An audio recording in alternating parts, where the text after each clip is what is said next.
Bonjour à tous, j'espère que vous allez bien.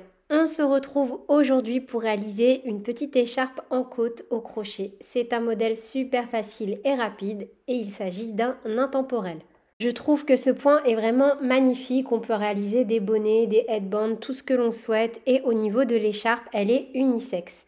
Vous pouvez retrouver la fiche de réalisation directement dans le petit en haut à droite ou sur mon site internet lecrochetdeplume.com. Au niveau du matériel, j'ai utilisé le fil Elana de chez Loupation, 100% acrylique, 140 mètres, 50 grammes et il s'agit de la couleur bleu minéral.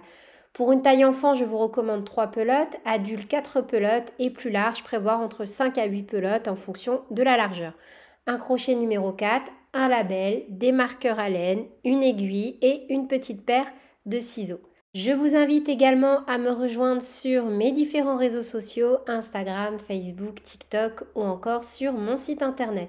Au niveau donc de la réalisation de cette écharpe, vous allez voir c'est un modèle très facile et je vais vous donner toutes les indications dans le guide détail. Je vous laisse d'ailleurs faire pause et vous pouvez retrouver ce document sur mon site internet.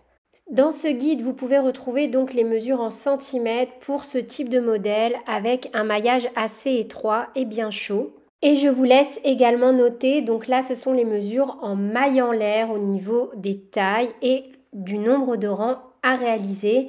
J'ai préféré fonctionner comme ça, n'hésitez pas à me dire en commentaire ce que vous pensez parce que je trouve que c'est vraiment un modèle super simple. Et dans la foulée, je vais vous montrer donc comment exécuter le point de côte. Vous pouvez également adapter cet ouvrage avec le fil de votre choix, avec les mesures de votre choix, faites selon vous et vos envies. Et petite note qui n'apparaît pas sur le tableau, donc à chaque fois on ajoutera une maille en l'air en plus, par exemple 170 plus 1. En fonction de la taille que l'on souhaite réaliser, on vient donc monter nos mailles en l'air. On va commencer par réaliser un nœud coulant et on vient monter notre nombre de mailles en l'air. Donc moi, je vais venir faire un total de 220 mailles en l'air plus une. Une fois qu'on a réalisé nos mailles en l'air, donc moi par exemple de 120, on fait une maille en l'air supplémentaire, on pique dans la deuxième maille à partir du crochet et on vient faire une maille serrée dans chacune des mailles en l'air. Si par exemple vous avez fait 200 mailles en l'air plus une, vous allez faire 200 mailles serrées. Vous faites autant de mailles serrées que vous avez monté de mailles en l'air.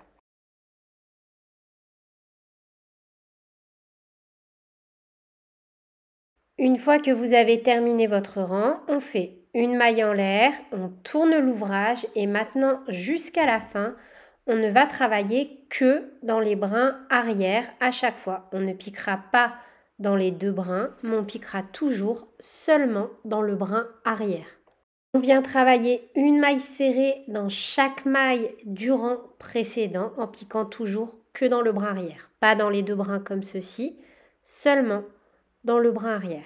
Et si par exemple vous avez réalisé 220 mailles serrées, vous allez devoir faire à chaque fois des rangs de 220 mailles serrées en ne piquant toujours que dans le brin arrière, du début jusqu'à la fin. C'est ce qui va donner notre motif, le relief en côte. Pour le rang numéro 3 et les suivants, donc en fonction du guide détail en début de vidéo, on va refaire à chaque fois le rang numéro 2. On commencera toujours par une maille en l'air, on tourne notre ouvrage et on vient réaliser une maille serrée dans chaque maille du rang précédent en ne piquant que dans le brin arrière. Et vous allez voir, vous allez pouvoir adapter donc la largeur de votre ouvrage en fonction de vos envies, de vos goûts. Vous n'êtes pas obligé de vous tenir au guide détail, là c'est vraiment en fonction de la coupe et du modèle que je vous propose, mais vous pouvez l'adapter en fonction de vos goûts et de vos envies.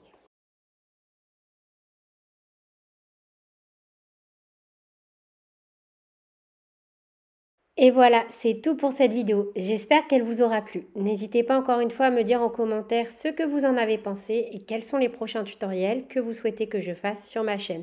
Je vous fais plein de bisous, prenez bien soin de vous et à très bientôt pour de nouvelles vidéos. Salut!